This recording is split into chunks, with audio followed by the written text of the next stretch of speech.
et par les préoccupations éthiques.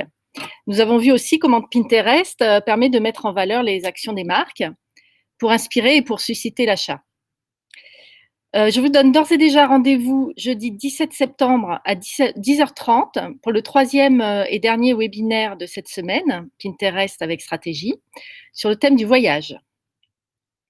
Alors aujourd'hui, nous allons donc aborder le secteur de la beauté, qui a été lui aussi bouleversé par le confinement et singulièrement par le port du masque. L'objectif de ce webinaire est de mettre en lumière les opportunités pour la fin d'année, afin de profiter à plein de la période des fêtes. Alors pour cette heure consacrée à la beauté, les experts Pinterest vous présenteront la place de la beauté sur la plateforme et les solutions développées pour passer de l'inspiration à l'action. Ils détailleront aussi de très intéressants cas clients Guerlain et Lancôme, menés à l'occasion de Noël et de l'été dernier. Nous remettrons leurs coordonnées à la fin si vous souhaitez leur adresser des questions particulières. Nous avons aussi invité Julien Romestan, directeur de l'intelligence économique de Cosmetic Valley, le pôle de compétitivité. Il nous fera l'état des lieux du secteur de la beauté post-confinement. Je vous laisse découvrir le sommaire. Sans plus attendre, je passe la parole à Kelly Emmanueli, responsable du luxe chez Pinterest France, pour nous rappeler l'essentiel à savoir sur la plateforme.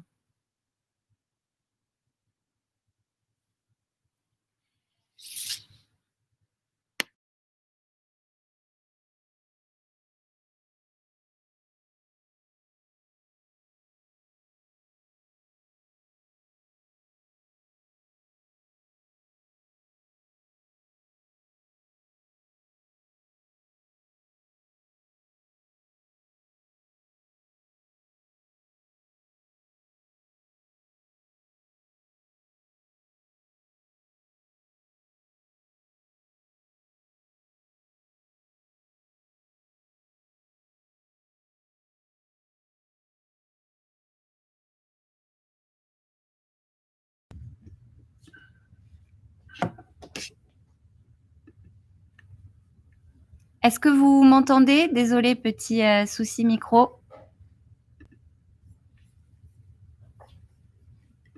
Ok, on m'entend bien. Désolée pour ce petit problème technique. Bonjour à tous. Je suis donc Kelly Emmanueli, en charge du luxe chez Pinterest. Je suis ravie d'être avec vous aujourd'hui. Je vais donc introduire ce webinaire beauté avec la première section où nous allons donc parler de notre mission, de notre positionnement au sein de l'écosystème digital et de notre audience en France. Donc, je commencerai par notre mission qui est d'apporter à nos utilisateurs l'inspiration pour créer la vie qu'ils aiment. L'utilisateur sur Pinterest, il va venir pour s'inspirer, pour réaliser des projets qui lui tiennent à cœur dans la vraie vie. Donc, ça peut être trouver des nouvelles idées maquillage ou coiffure pour un événement important, chercher des inspirations cadeaux pour la Saint-Valentin ou pour Noël, organiser son mariage ou encore planifier ses vacances. Donc, c'est pour ça qu'on parle plutôt de temps investi plutôt que de temps passé sur la plateforme. Donc, sur Pinterest, l'audience n'est pas là pour passer le temps, mais plutôt pour investir son temps pour des projets futurs. Ce qui m'amène donc à parler de la différence fondamentale d'ADN entre nous et d'autres plateformes. Nous ne sommes pas un réseau social, mais plutôt ce qu'on appelle un personal media. Donc en effet, l'idée, c'est d'enregistrer des épingles dans des tableaux d'inspiration pour mener à bien un projet. Donc c'est un outil qu'on utilise vraiment pour soi. D'ailleurs, il y a une phrase qui résume bien ça, qui est en anglais, pardonnez-moi, mais nous, on aime bien dire que Pinterest is not about your selfie, but it's about yourself. Donc Pinterest, c'est pas un réseau social, mais plutôt une plateforme de découverte visuelle. D'où la différence avec le search classique que vous connaissez. Donc par exemple, sur Google, vous allez plutôt taper le nom du produit et la référence. Votre décision, elle est quasiment prise. Sur Pinterest, l'utilisateur, il est dans un état d'esprit beaucoup plus ouvert. Il est disposé à découvrir de nouveaux produits ou de nouvelles marques. Donc 97% des recherches sont sans nom de marque sur Pinterest. Donc si on cherche par exemple un nouveau produit de beauté, on va plus avoir tendance à taper des mots-clés autour de tuto make-up ou idées eyeshadow look par exemple, plutôt qu'un nom précis d'une marque. Donc sur ce mapping, qui illustre notre positionnement. Vous voyez que nous sommes les seuls à se situer dans la case en haut à droite, à la fois un outil personnel et un outil de découverte. Un thème important que j'aimerais aborder avec vous aujourd'hui, c'est la brand safety. Pinterest, c'est pas une plateforme de user-generated content. Donc en effet, 75% du contenu que vous allez trouver sur la plateforme est du contenu professionnel. Alors par contenu professionnel, qu'est-ce qu'on entend ? Eh bien, ça peut être le contenu provenant des marques qui ont des pages profils et qui postent du contenu autour de leurs produits ou de leurs nouveautés. Ça peut être le contenu provenant des publishers comme Vogue, Elle Déco, Marie-Claire Maison, Cosmo, etc. Et pour qui d'ailleurs aujourd'hui on est une vraie source de trafic. Et enfin, les influenceurs, donc les créateurs de contenu, qui vont surtout poster sur 5 grosses thématiques. La mode, la beauté, la décoration, le food and beverage et enfin le voyage. Donc Pinterest, c'est un espace brand safe, on l'a dit, mais également un espace positif. On dit que c'est le dernier havre de paix sur Internet. En effet, il n'y a pas de nouvelles anxiogènes sur Pinterest. On n'est pas une plateforme de news. Et on l'a encore plus remarqué pendant les derniers mois avec la crise sanitaire. Pinterest, c'était un peu la bouffée d'air frais, selon les dires de nos utilisateurs, pour continuer à s'inspirer sur des projets personnels. D'ailleurs, on a pris à ce moment-là la décision de bloquer des mots-clés autour du Covid en ne poussant que du contenu très cadré sur les gestes barrières, par exemple, ou alors des communications officielles du gouvernement. Donc, combien sont-ils à venir s'inspirer sur Pinterest en France ? Bien, ils sont 18 millions chaque mois à se connecter sur la plateforme. Une connexion qui se fait majoritairement sur le mobile, puisque nous sommes 85% mobile et 25% desktop. Donc, si on rentre maintenant un peu plus dans le détail sur la composition de notre audience en France, on voit qu'on est un peu plus féminin, avec 64% de femmes et 36% d'hommes, avec une audience majoritairement âgée de 25 à 49 ans, et une plateforme CSP+, puisque Pinterest touche un Français sur 4, avec un revenu supérieur à 90 000 euros, selon la source Global Web Index, que vous devez connaître. Donc, on a vu qui ils étaient, mais maintenant, que viennent-ils découvrir ? Eh bien, principalement des idées sur la déco, la beauté et la mode, par exemple, qui font partie de notre top 5 des catégories les plus recherchées sur la plateforme. Donc, concernant leurs recherches, en règle générale, on l'a dit, ils viennent plutôt indécis. On l'a dit tout à l'heure en préambule, 97% des recherches faites sur Pinterest sont sans nom de marque. Donc, lorsqu'une utilisatrice, par exemple, vient chercher de l'inspiration sur la thématique beauté, eh bien, elle va généralement taper des mots-clés assez génériques. Idée maquillage, idée make-up, tuto eyeshadow look, idée coiffure mariage, etc., etc. Donc, en ce sens, l'utilisateur, il espère avoir une réponse à sa requête et s'attend à avoir une épingle qui va, par exemple, lui montrer comment réaliser le meilleur eyeshadow look, par exemple. Donc, c'est pour ça que finalement, les marques sur Pinterest, elles ne sont pas du tout perçues comme intrusives, mais plutôt comme une solution. Donc, finalement, les marques ne sont pas une distraction, mais c'est du vrai contenu qui va apporter de la valeur ajoutée à notre audience. Donc, si on fait maintenant un focus sur la catégorie beauté sur Pinterest, on l'a dit, c'est une des top catégories sur la plateforme. Ils sont 5,8 millions d'utilisateurs chaque mois à engager avec cette thématique. D'ailleurs, je devrais plutôt dire « elles », car 82% sont des femmes. Et au niveau de la tranche d'âge, eh bien 80% d'entre elles ont 25 ans et plus. Au sein de la catégorie beauté, on a également ce qu'on appelle les sous-catégories, avec par exemple le maquillage, les cheveux, le soin de la peau, les ongles et les parfums. Maquillage et cheveux étant aujourd'hui les 2 sous-catégories qui enregistrent le plus grand nombre d'engagements. Donc, j'aimerais vous partager maintenant quelques chiffres d'une étude qu'on a réalisée en partenariat avec Nielsen. Donc, c'est l'étude Path to Purchase réalisée cette année sur le marché français. Il s'agit d'une étude déclarative auprès d'une population utilisatrice de Pinterest versus une population non utilisatrice, donc qui utilise d'autres plateformes sociales. L'objectif de cette étude, c'était de comprendre l'utilisation de Pinterest dans le parcours d'achat. Donc, près de 4000 personnes ont été interrogées et on a eu des résultats au global, mais aussi par catégorie, et notamment sur la catégorie beauté. Donc, ce qui est confirmé avec cette étude, c'est que l'audience vient sur Pinterest pour s'inspirer, puisque 62% des utilisateurs déclarent que Pinterest leur donne des idées pour leurs achats, versus 50% pour les non-utilisateurs de Pinterest. Donc, ils sont plutôt indécis au départ, comme nous le précisions, via leurs recherches qui sont non brandées, donc sans nom de marque. Et les utilisateurs vont affiner leur projet en découvrant des idées. Ils passent alors dans une phase de considération active. Donc, cette phase de découverte, elle est productive, car d'après Nielsen, sur la catégorie beauté, 2 personnes sur 3 déclarent avoir rassemblé des idées sur des produits beauté à acheter, versus 53 pour les non-utilisateurs.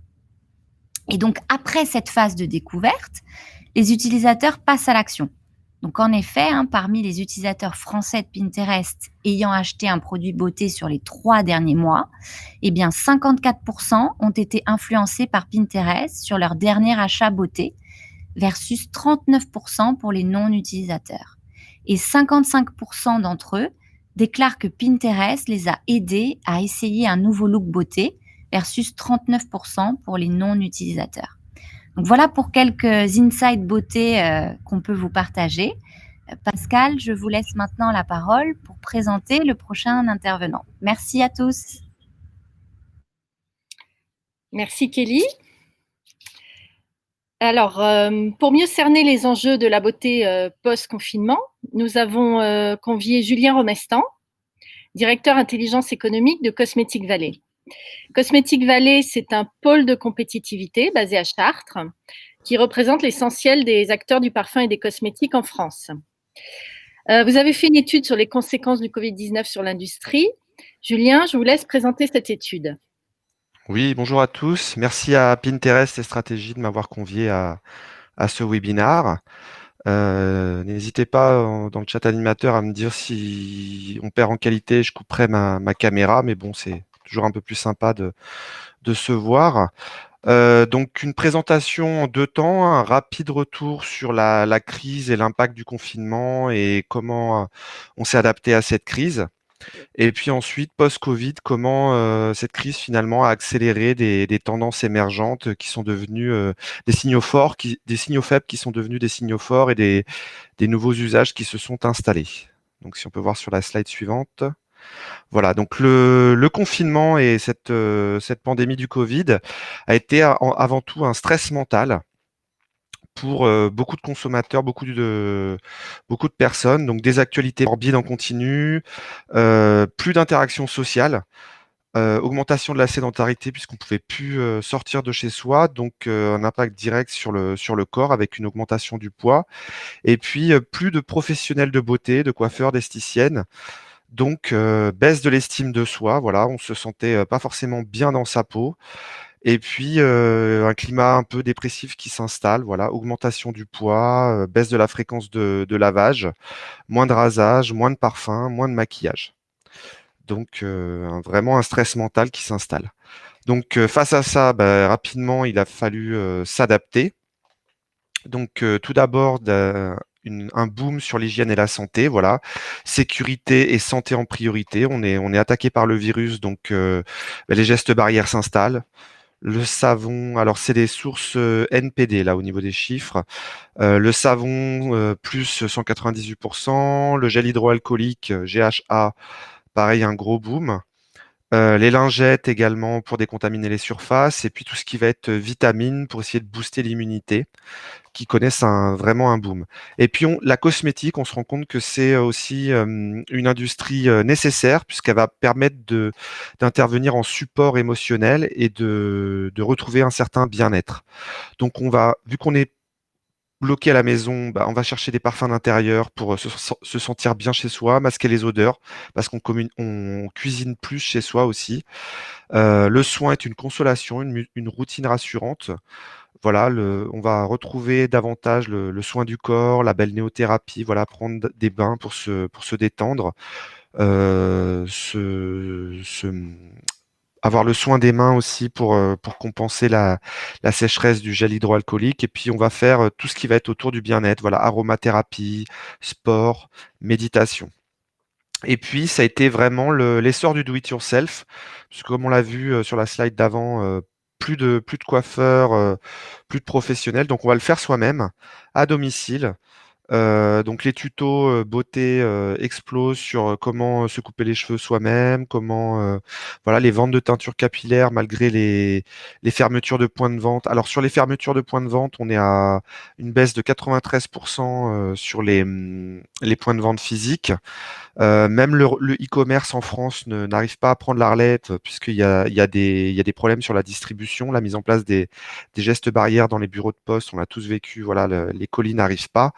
Donc, on voit vraiment les gens se sont orientés vers du faire soi-même. Et puis, on va même jusqu'à utiliser des produits de la cuisine, voilà, pour se faire des masques, pour capillaires ou des soins beauté, parce que c'est des produits qu'on a sous la main et puis on a le temps, on peut expérimenter.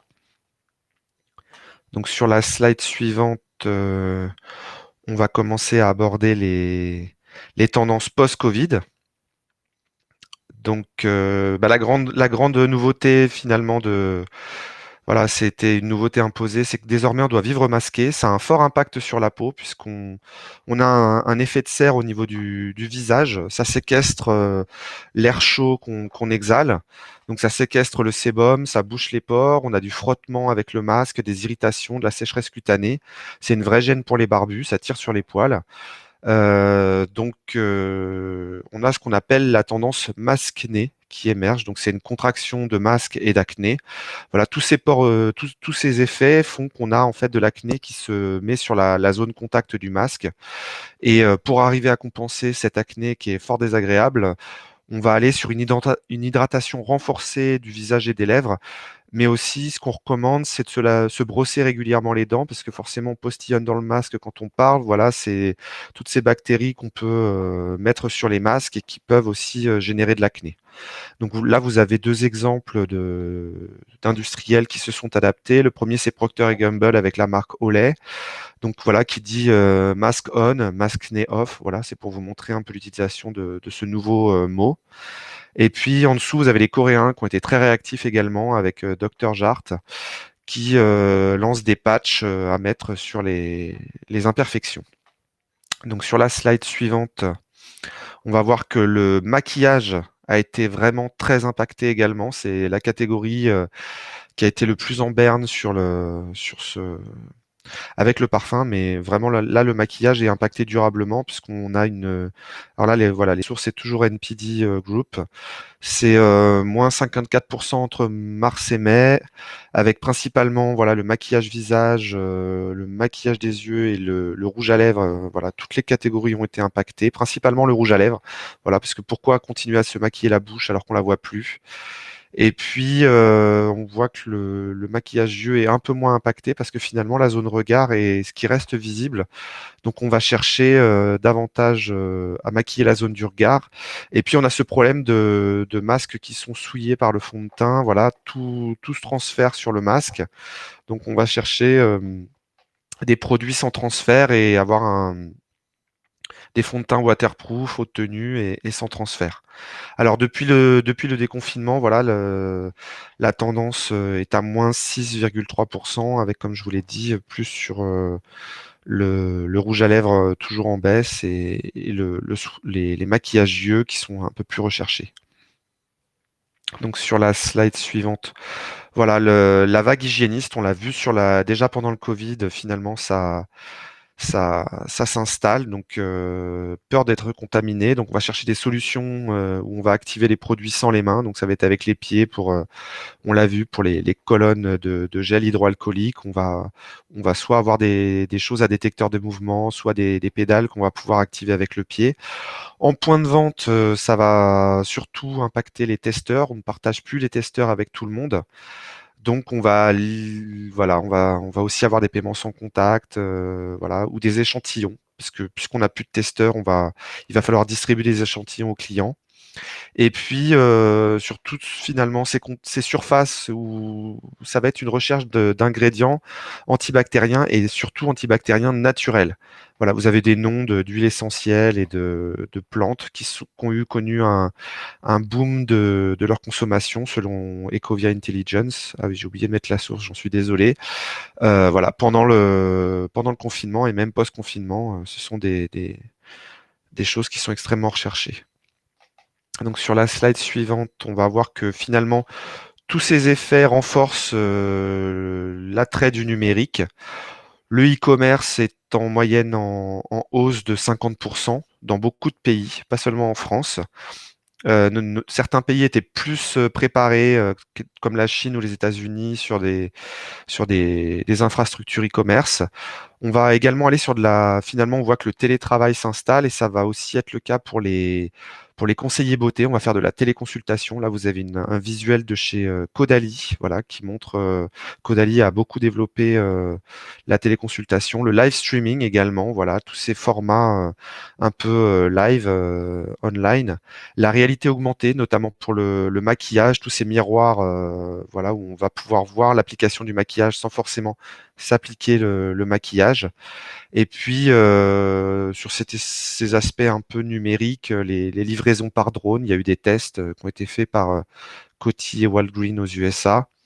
Et puis toujours sur ce côté e-commerce, dans les pays anglo-saxons, on fait de la vente différée sans frais.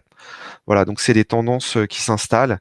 Et puis vraiment sur ces aspects numériques, on a la traçabilité qui va sans doute se développer dans les années à venir. Voilà, maîtriser les chaînes de contamination, donc d'arriver à remonter rapidement où se situent les choses, d'avoir une transparence vraiment. Et puis la parole est aux experts. On a vu pendant le confinement, les influenceurs beauté ont un peu finalement baissé leur audience, ont été moins présents. Et puis ça a été plus, voilà, en France, on a vu que c'était le conseil scientifique qui s'exprimait. Donc on va être davantage sur vraiment des vrais experts qui vont pouvoir donner un avis éclairé. Donc sur la slide suivante. Finalement, on a vu aussi que toute cette période de stress, on va rechercher, voilà, à compenser par du bien-être. Et finalement, c'est un peu un avant-goût de cette crise, et ce confinement a été vu aussi comme un avant-goût de la crise climatique. On se dit, OK, donc on peut avoir des arrêts brutaux comme ça, des crises qui s'installent. Et finalement, ça fait écho, ça a renforcé un peu ce qu'on appelle l'éco-anxiété. C'est la peur du réchauffement climatique. Voilà, on a vu que pendant le confinement, la pollution atmosphérique était en baisse, la nature reprenait ses droits. Donc ça a été vraiment une prise de conscience auprès des consommateurs. Et puis tout ce télétravail, ce temps qu'on a passé sur les écrans, finalement, on a vu réapparaître quelque chose qui était déjà apparu avant le confinement, quelques années avant, mais qui finalement n'était pas forcément perçu comme crédible, mais en fait, il y a des vraies études qui montrent que la lumière bleue émise par les écrans est un vrai stress pour la peau. Et donc, on peut avoir des effets, voilà, des écrans sur la peau. Et donc, on va rechercher à compenser ces effets. Là, vous avez un soin d'Uriage voilà, qui revendique des effets barrières anti-lumière bleue. On va rechercher, voilà, à compenser tous ces effets par des soins du corps, donc on l'a vu, des soins des mains pour l'hydratation. Le CBD, donc, qui est un dérivé du cannabis sans substance psychoactive, était déjà fortement en hausse avant le confinement, mais finalement, voilà, on voit que là en haut au milieu, vous avez je sais pas si vous voyez bien, c'est marqué No Stress sur la deuxième ligne. Donc c'est cet effet No Stress, voilà, du cannabis. On va chercher des choses apaisantes, voilà. notamment Cosmeto Food. Là en haut à droite, vous avez la revendication calme sur un produit de patch à faire fondre sur la langue. Voilà, c'est que des exemples. Il y en a beaucoup qui existent. Et puis en bas, au milieu, vous avez également une appli beauté qui va être sur la méditation. Donc ça s'appelle Beautytation, qui va être sur comment arriver à faire de la méditation pour arriver à booster la brillance, enfin l'éclat de la peau. Voilà. Donc sur la slide suivante, et ça va être la dernière, vraiment la dernière tendance, et c'est quasiment la plus importante dans cette vague un peu green qui s'installe, ça va être le zéro déchet. Un consommateur de plus en plus éco-conscient.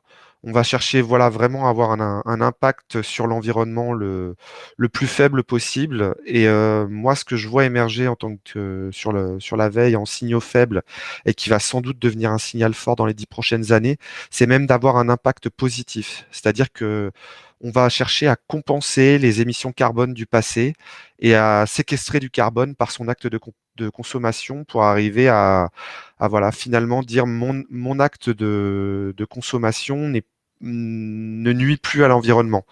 Et on va aller vers une économie de la fonctionnalité, voilà, où on va chercher justement à avoir on ne va plus être un consommateur, mais vraiment un utilisateur produit. Et donc, ça va vraiment se traduire en termes de produits, voilà, par alors on a des pistes, la cosmétique solide sans eau.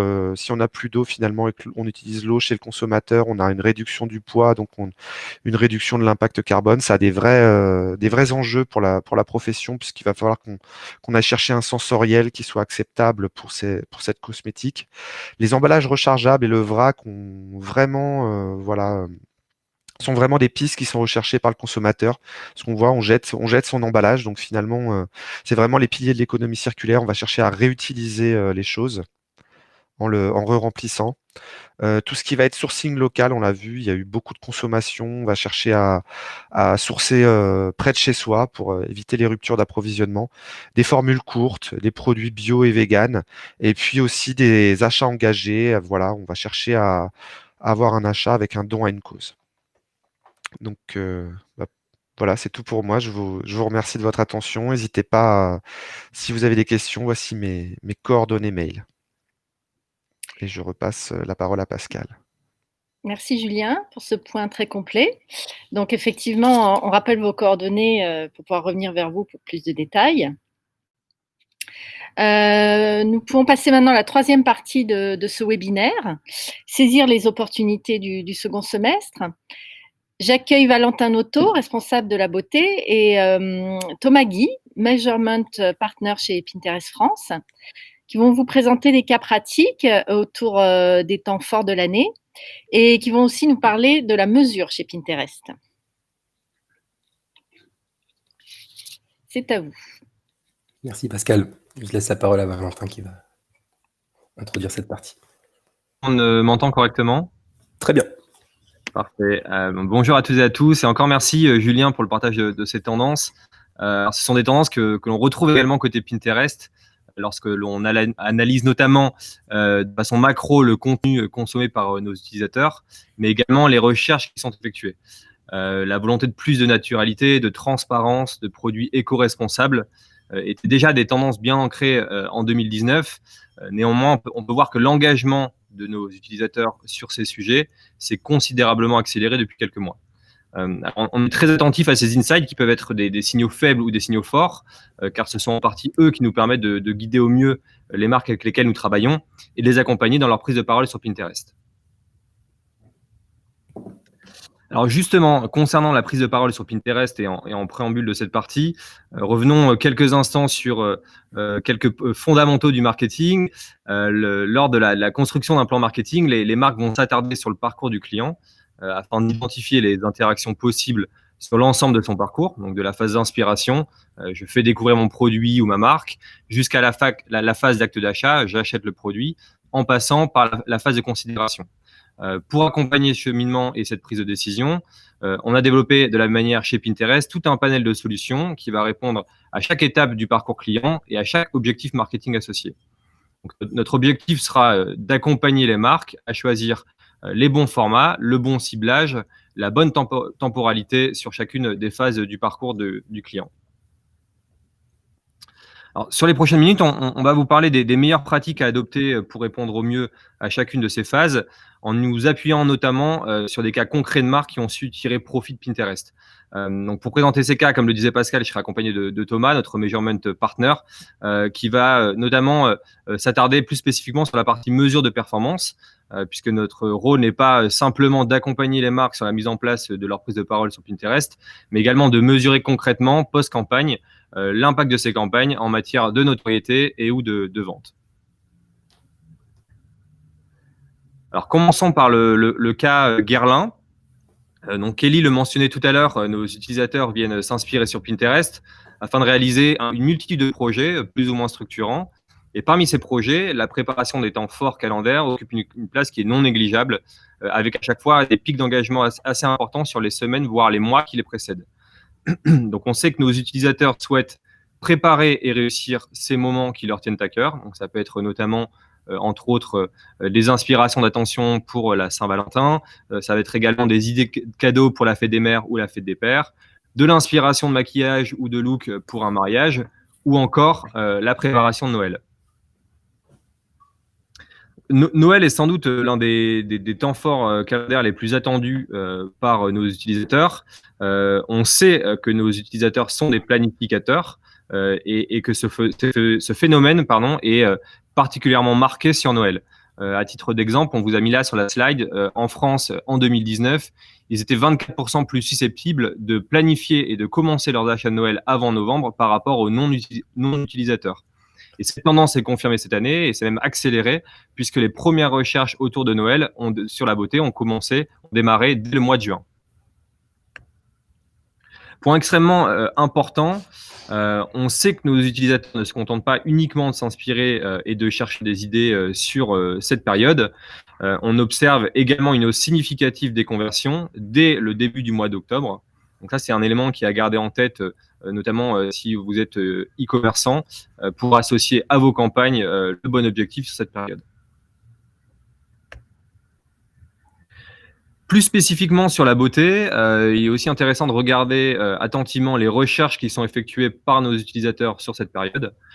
C'est la compréhension de ces recherches qui va nous permettre et qui va permettre aux marques de gagner en visibilité, mais également en pertinence en adaptant le contenu de leur publicité à ces requêtes.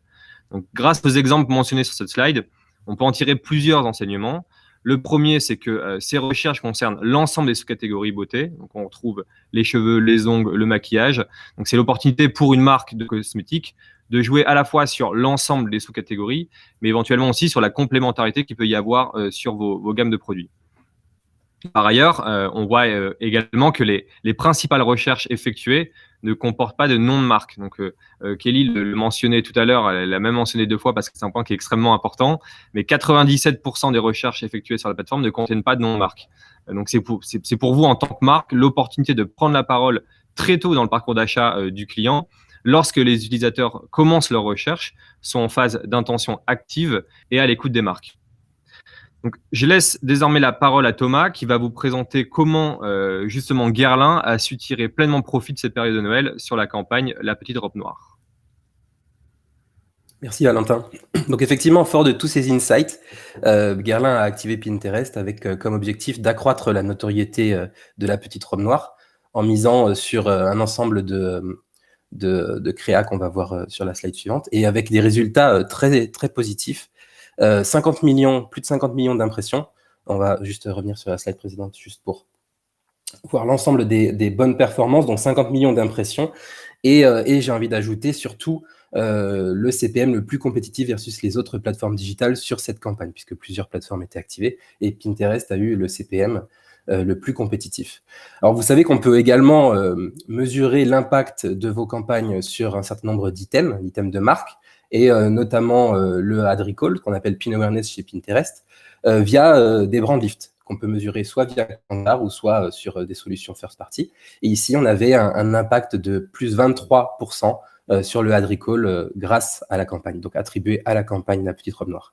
Et comme je le disais sur la slide suivante, une des best practices de Guerlain sur cette campagne, ça a été d'activer l'ensemble des formats mis à disposition sur Pinterest, que ce soit le format statique, le standard pin sur votre gauche, ou que ce soit les formats vidéo, puisque vous savez que vous avez 2 formats différents et complémentaires. Le format vidéo standard que vous avez au milieu, qui prend la moitié de l'écran, donc une des deux colonnes, ou le format Max Width sur votre droite, qui prend l'ensemble de la taille de l'écran pour un impact maximal, et notamment une pin awareness supérieure pour vos campagnes.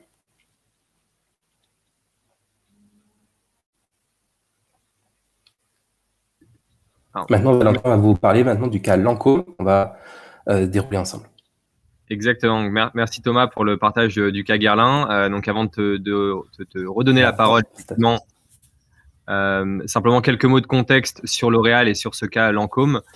Donc L'Oréal fait partie des partenaires historiques de Pinterest. Nous avons la chance de les accompagner sur l'ensemble de leur division et notamment la division luxe dans laquelle on retrouve Lancôme, donc marque référente dans l'univers de la beauté.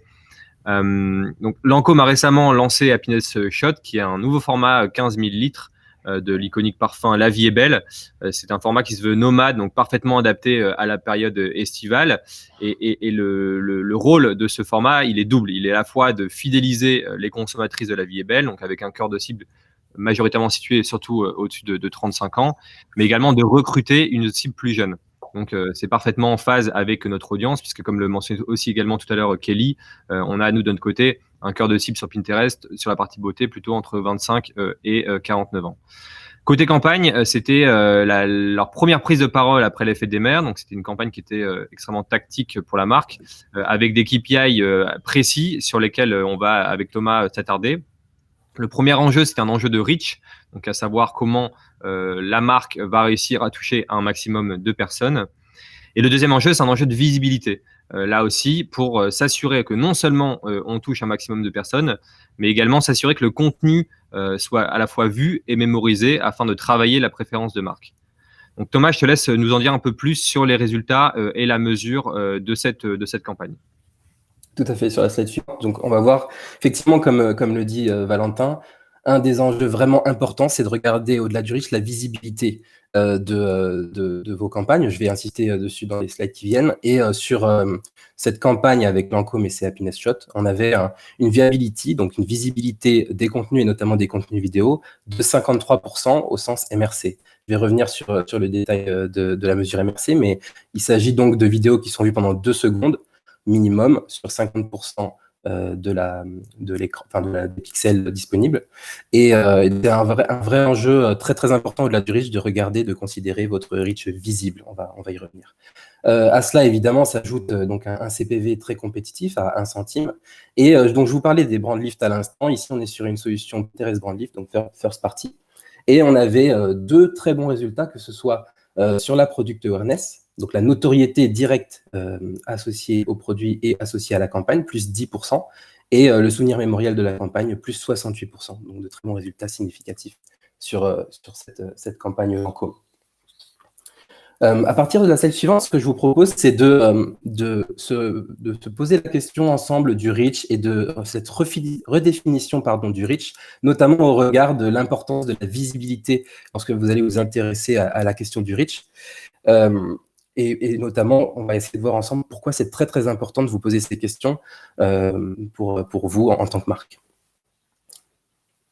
Slide suivante. Alors, on le disait avec Kelly dès le début de ce webinaire, aujourd'hui, Pinterest a 17 à 18 millions de MUV en France. La vraie question à se poser, ça va être qu'est-ce que ça veut dire finalement d'avoir 17 millions de MUV en France? Qu'est-ce que ça veut dire de s'intéresser au reach ou au reach efficace? On a tendance à regarder le nombre de MUV maximum comme étant le nombre de personnes qu'on va pouvoir toucher. Finalement, il va falloir aussi s'intéresser et surtout s'intéresser au reach que vous allez pouvoir atteindre, donc le nombre de personnes que vous allez pouvoir atteindre dans une campagne. Et on va aller même un cran plus loin et donc regarder ce reach visible pour voir finalement qu'on ne peut pas se contenter uniquement du nombre de MUV ou du reach potentiel, mais qu'il va falloir vraiment qu'on s'intéresse ensemble à la notion de reach visible. Sur la slide suivante, on va faire un pas de côté et s'intéresser au-delà de la beauté pendant 1 minute au cas Airbnb, qui est un très bon cas qui met en évidence les forces de Pinterest, puisque vous voyez déjà sur le haut de la slide donc la part de l'audience cible que vous pouvez atteindre via Pinterest. Aujourd'hui, avec la campagne Airbnb, nous avions atteint jusqu'à 70% de la cible à atteindre pour Airbnb. Et c'est un point très, très important, d'autant plus que ces 70% a été atteint avec un CPM et à des coûts très contenus, très maîtrisés. Vous voyez que du coup, le coût est maîtrisé jusqu'à, donc sur la courbe de droite, jusqu'à 70-75% de la target, quand sur d'autres plateformes, vous pourrez rarement aller au-delà de 40-50% de votre cible sans avoir une inflation du coût, tout simplement puisqu'il y a une concurrence qui est enchérie sur les mêmes cibles. Et donc, on vous indiquera souvent de maîtriser votre target à 50% de la cible potentielle que vous souhaitez toucher, alors que sur Pinterest, vous allez pouvoir monter jusqu'à 70-75% à un coût maîtrisé. Donc, je le disais, 4,2 millions de reach. Le tout, c'était 4 semaines, sur une période de 4 semaines, et avec une fréquence qui est loin d'être nulle, 3 répétitions par semaine. Donc, vous voyez, des coûts maîtrisés. Et c'est un point important à avoir en tête. Donc, le premier élément, au-delà du reach, le pourcentage de votre cible que vous pouvez espérer toucher sans augmenter fortement votre coût et vos CPM en particulier, ou CPV, etc. Sur la slide suivante, quand on s'intéresse excuse-moi, ça lag un tout petit peu. À la question de la visibilité, donc la viewability.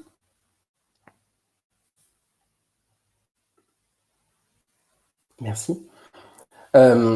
Aujourd'hui, c'est très important. Donc, il y a plusieurs manières de mesurer, plusieurs partenaires pour mesurer la viability. Chez Pinterest, vous pourrez mesurer votre viability via MRC, via Moat, via IAS ou via Double Verify. Et ce qui est très important, c'est de considérer la norme MRC. Donc, je le disais, je le répète sur la vidéo, 2 secondes minimum sur 50% des pixels.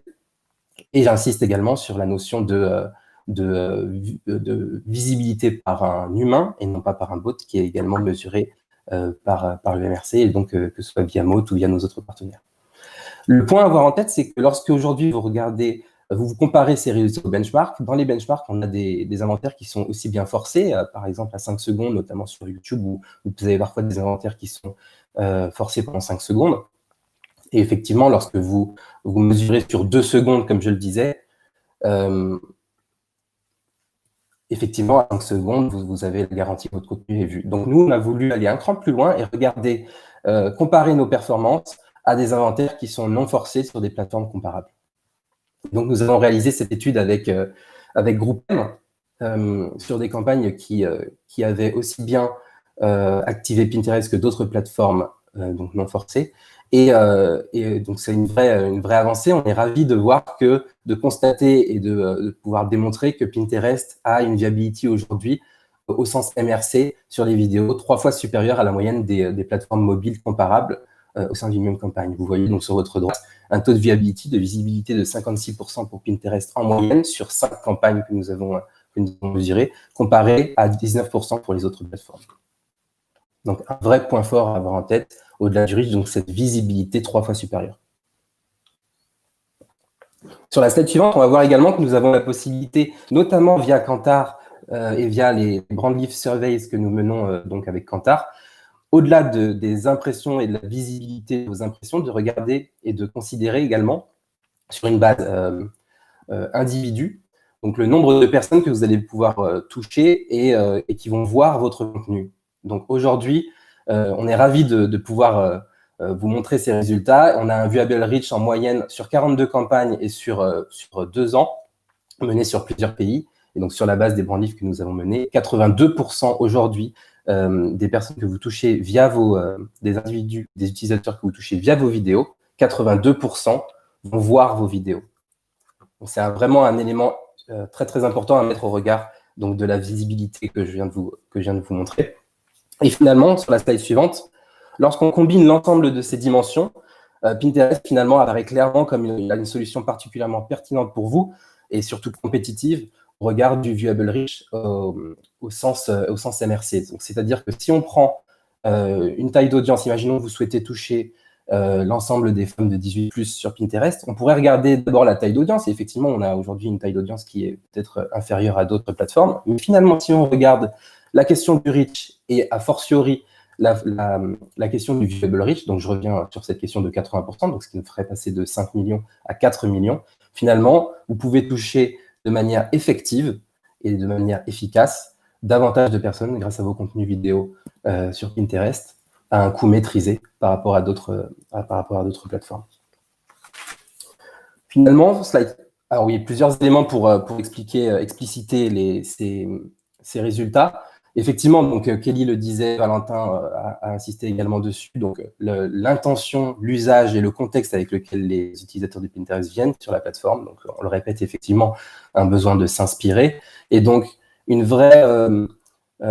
vrai intérêt pour les contenus qu'ils vont pouvoir y trouver et une vraie propension à regarder ces contenus, à les regarder, à les voir et donc à rendre vos contenus de facto visibles. Le deuxième point, c'est effectivement que vous êtes créateur de contenu sur la plateforme et donc il y a plus de contenu aujourd'hui professionnel que de UGC, de User Generated Content sur la plateforme, ce qui est un gage évidemment de qualité. J'insistais sur les différents formats d'annonces, aussi bien vidéo que statique. Et cette vidéo est très très importante puisque sur des inventaires qui sont en organique principalement statiques, lorsque vous allez activer la vidéo, vous aurez une plus forte proportion à émerger et à garantir ou à renforcer votre visibilité et votre pin awareness, donc le ad recall, notamment. Slide suivante, et pour finir. Finalement, si on résume l'ensemble de ces ingrédients, donc je vous invite encore une fois, donc si on résume, à passer du reach au reach visible, au viewable reach, pour prendre en compte la qualité finalement de votre reach et la visibilité de vos contenus au-delà du reach aujourd'hui. Donc, si on résume, aujourd'hui sur Pinterest, vous avez une audience engagée, orientée vers l'action, et Valentin va insister sur ce point dans les slides qui viennent, avec une vraie intention de regarder vos contenus pour s'inspirer, un reach optimal sur votre audience cible, et finalement, au-delà du reach, j'insiste une dernière fois dessus, une meilleure viewability par rapport aux autres plateformes mobiles. Et donc, ces trois ingrédients mis bout à bout et combinés vous permettront de meilleurs résultats pour vous, pour vos campagnes et pour vos contenus sur Pinterest.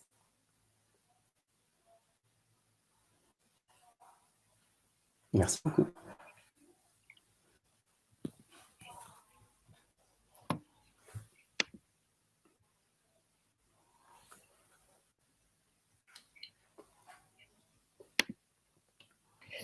Merci Thomas et Valentin.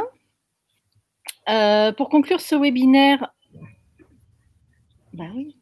pardon, excusez-moi, c'est à nouveau à Valentin. Est-ce que tout le monde m'entend correctement? Oui, merci beaucoup. Merci. Donc, troisième partie, où effectivement, jusqu'à présent, on a surtout parlé de la partie haute du parcours d'achat, donc à savoir comment les marques vont pouvoir utiliser Pinterest pour renforcer leur notoriété. Pourtant, rien de plus frustrant que de voir un produit sur Pinterest, mais de ne pas avoir l'opportunité de l'acheter. Donc, c'est la raison pour laquelle on a investi et accéléré sur la partie aval du parcours client, donc à savoir sur le passage à l'acte d'achat, particulièrement important pour nos utilisateurs. D'ailleurs, notre vision produit à terme, c'est de pouvoir acheter sur Pinterest tous les produits que vous voyez. Donc, voici quelques exemples d'innovations lancées récemment et qui nous permettent justement de travailler plutôt cette partie aval du parcours client. Tout d'abord, en tant que commerçant, vous avez désormais la possibilité d'uploader extrêmement facilement sur Pinterest l'intégralité de votre catalogue de produits. Donc, grâce au flux produit, on va pouvoir récupérer automatiquement le visuel du produit, son intitulé, sa description, son prix mis à jour de manière dynamique, mais également sa disponibilité en stock. Donc, la plateforme va ensuite, via l'ensemble de ces éléments, créer automatiquement les épingles que vous allez pouvoir valoriser sur Pinterest. On a lancé par ailleurs un format shopping, donc les shopping ads, qui permet, grâce au ciblage et aux différents signaux d'intention que l'on a sur la plateforme, de proposer à la bonne personne au bon moment le bon produit issu de votre catalogue produit. Et ainsi rendre donc la publicité à la fois utile et valorisante. Autre innovation, le format collection qui permet de promouvoir toute une collection de produits, donc particulièrement pertinent pour notre univers des cosmétiques, afin de valoriser notamment une gamme de teintes ou de différents produits à utiliser pour un look spécifique, mais c'est aussi la possibilité notamment de théâtraliser un temps fort comme Noël par exemple. Et enfin, dernière innovation, on a également lancé le Dynamic Retargeting qui permet de toucher sur Pinterest les individus qui ont visité votre site, interagi avec certaines pages produits, leur repousser le contenu le plus pertinent, donc sur Pinterest toujours. Donc, je vais désormais laisser la parole à Pascal pour introduire la 4e partie de ce webinaire avec Stéphanie. Merci Valentin et Thomas. Donc en effet, pour conclure ce webinaire, nous avons voulu faire un focus sur la création chez Pinterest. Stéphanie Jacquin donc, est creative strategist, c'est-à-dire que vous accompagnez les marques dans leur démarche créative sur la plateforme. Vous allez nous expliquer comment ça fonctionne à appliquer au domaine de la beauté et des fêtes de fin d'année. Merci Pascal. Bonjour à tous. Est-ce que vous m'entendez bien? Je pense que oui. Ok, super. Donc oui, je suis Stéphanie, donc créative stratégiste. Mon rôle est en effet d'aider les marques à trouver leur voie sur Pinterest et à raconter les meilleures histoires qui vont résonner avec l'état d'esprit de nos utilisateurs. Donc on va voir ensemble comment créer ces histoires. Donc avant ça, revenons juste un instant à la racine de l'inspiration et le rôle des marques sur Pinterest. Comme on l'a dit plusieurs fois, nos utilisateurs se rendent sur Pinterest avec un état d'esprit qui est différent que sur les autres plateformes. Ils sont ouverts aux idées, ils planifient leurs projets et donc les marques, elles s'inscrivent naturellement dans ce parcours. Sur Pinterest, les utilisateurs passent de l'inspiration à l'action. Et pour inspirer, on ne cherche pas à interrompre l'utilisateur dans ses recherches, mais à lui suggérer des solutions qui répondent à son état d'esprit et qui vient s'inscrire naturellement dans le contexte de ses recherches et de ses envies. Et il y a 4 typologies de contexte pour inspirer vos créations sur Pinterest. Les intérêts quotidiens de nos audiences, les moments saisonniers propices à la planification, les grands moments de vie ou encore tendances et insights qu'on observe. Et le contexte est clé. Le contexte, il marche. Les campagnes qui utilisent la donnée contextuelle de Pinterest surperforment. Elles surperforment sur les items de marque et sur les items de e-commerce. Alors, on va commencer par le premier type de contexte, les intérêts de tous les jours. Donc, c'est toutes ces petites choses qui font la vie. Sa nouvelle routine beauté après le jogging du samedi matin entre copines, son maquillage de soirée pour son premier rendez-vous maintenant que les restos ont ouvert, son style capillaire pour le retour au bureau. Donc, c'est autant d'opportunités pour votre marque d'être présente en fil rouge avec vos produits, mais aussi des astuces et des contenus qui vont inspirer les pineurs dans leur quotidien. Deuxième type de contexte, les moments saisonniers. La rentrée, Black Friday, Noël, tous ces moments qui viennent rythmer votre année et qui sont autant de rendez-vous business à ne pas manquer. Et sur Pinterest, vous pouvez capturer ces moments qui sont de véritables carrefours d'audience, puisque les pineurs, ils cherchent à s'organiser, planifier, célébrer tous ces moments calendaires. Et dès juin, les pineurs étaient déjà à la recherche d'inspiration pour organiser un Noël parfait avec leurs proches. On observait des recherches autour des menus de Noël, des décorations de table élégantes, mais aussi déjà la tenue qu'on va porter et cette touche festive qu'on souhaite ajouter à son look pour marquer le coup. Donc, c'est une occasion pour vos marques de mettre en avant vos collections de fêtes, coffrets maquillage, parfums, aussi bien pour des idées de cadeaux pour les autres que pour soi-même pour le soir du réveillon. Troisième type de contexte, les moments de vie. Se marier, avoir un bébé, acheter sa maison, obtenir son diplôme. Ces périodes fondamentales où chacun est prêt à changer, à passer à une étape et donc à s'ouvrir à de nouvelles idées et à de nouveaux modes de vie. Et Pinterest est l'une des destinations préférées des futurs mariés qui viennent sur notre plateforme pour trouver l'inspiration et les solutions en vue du grand jour. À quoi va ressembler la robe de mes rêves? Quel maquillage pour un mariage bohème? Quel parfum porter pour le grand jour? Ou quel cadeau spécial offrir à mon fiancé? Et pour une marque de beauté, de luxe, c'est une occasion de venir sublimer ces moments de vie auprès d'un consommateur qui est ouvert à la découverte et plein d'optimisme envers son futur. Dernier type de contexte, les tendances.